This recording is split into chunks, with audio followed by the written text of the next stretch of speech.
Thank you.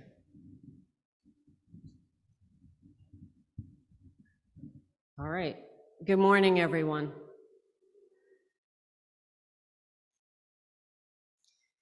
In today's gospel, we meet a woman who is in pain. We don't know much about her story, except that she has been suffering for a long time. We don't know what was going through her mind when she showed up at the synagogue that day. We don't know if she knew Jesus was going to be there. We don't know, like in other healing stories, if she was getting up the courage to ask Jesus for help. Instead, what happens, which is different than other healing stories, is that Jesus calls her out of the crowd, acknowledges that he sees she's in pain, and presents an invitation to heal her. Think about that for a moment.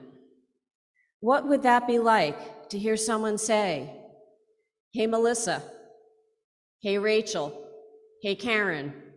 I see you're in pain, and I'm going to help heal you." Like the previous speakers before me, Christine asked that I share a story about a personal encounter with Jesus. Whether we call it encountering Jesus or encountering the holy, we are talking about instances of God's kingdom breaking into the world. When my mother died in 2010 after a long illness, it felt as if the ground had shifted beneath me, and I was immersed in grief and in tremendous emotional pain. And so I leaned into prayer to help steady myself. I come from a Catholic tradition, so for me, spiritual healing and the holy was very much tied to the church itself. Prayer, communion, holy water, candles, incense, these brought me comfort. I had found a book, A Daily Office, written for people during times of grief.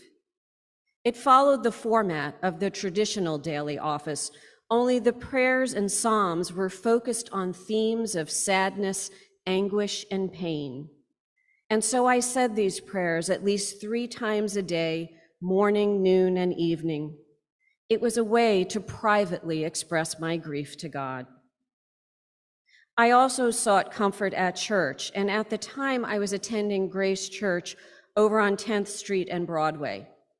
They had a 6 p.m. service on Wednesday evenings. It was probably around 3 or 4 weeks after my mother had passed that I was rushing to get to the 6 p.m. evening service. I had taken the subway downtown from my office, and I got off at Union Square. And as I was walking through the passageway above the NR train line, there was an alcove set back from the main walkway. I'd never really noticed it before, but that evening I saw upon me a scene. It was a pop-up performative art installation.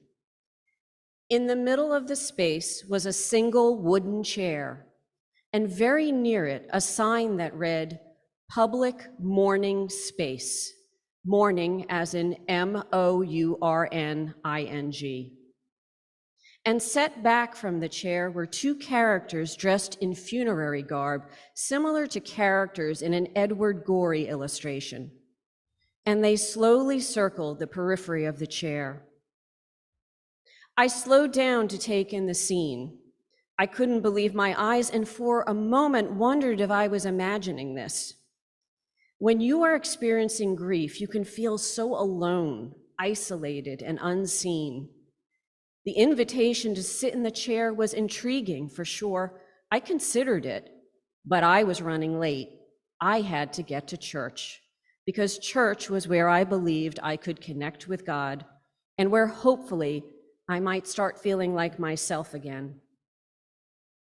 I don't recall much about the service that evening, but I do remember as I was leaving church that I mentioned to the priest, Linda Bartholomew, that I had come upon this public mourning space.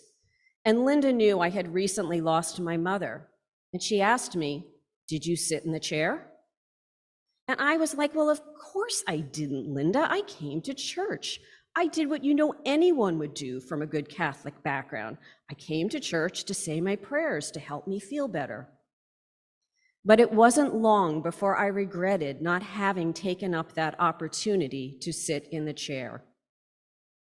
I was so focused that evening on my narrow interpretation of the holy that I missed an instance so obvious of God's kingdom breaking into the world, my world. Like the priest in the synagogue, I believed there was a time and place for encountering the holy, and for me, that was not as part of a performative art experience in a New York City subway station.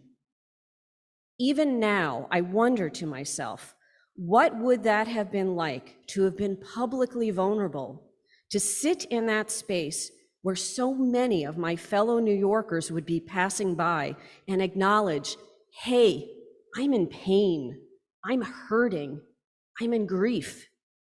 And what would that have been like to have accepted the invitation of two costumed strangers to be present with me in my grief? As Christians, we try to be attuned to identifying the pain and brokenness in the world and doing what we can to fix it. That's not always as easy when we are the ones needing the fixing.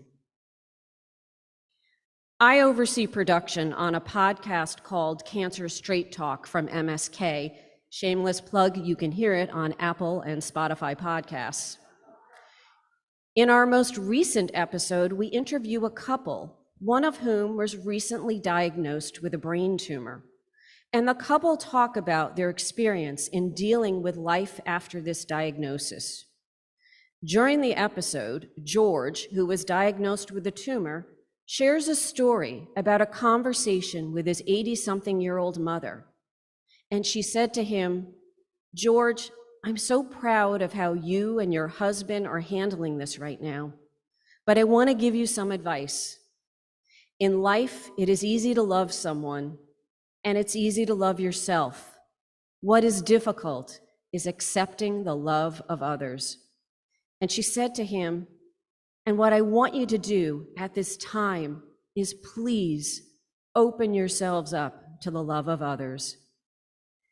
That's advice we can all use, but it's not always easy. Encountering Jesus, encountering the holy, encountering the light and love of the world, sometimes that means attention being drawn to us, whether we are seeking it out or not, like the bent-over woman in the gospel. Sometimes it means making yourself vulnerable in the unlikeliest of places and circumstances out of your control, and allowing others to love you, even allowing strangers to help heal you. And so I end today just like the previous speakers, just like the woman in the gospel, because her story didn't end with her healing. Her story ended with her praising God and God's kingdom here on earth. Let it be so. Amen.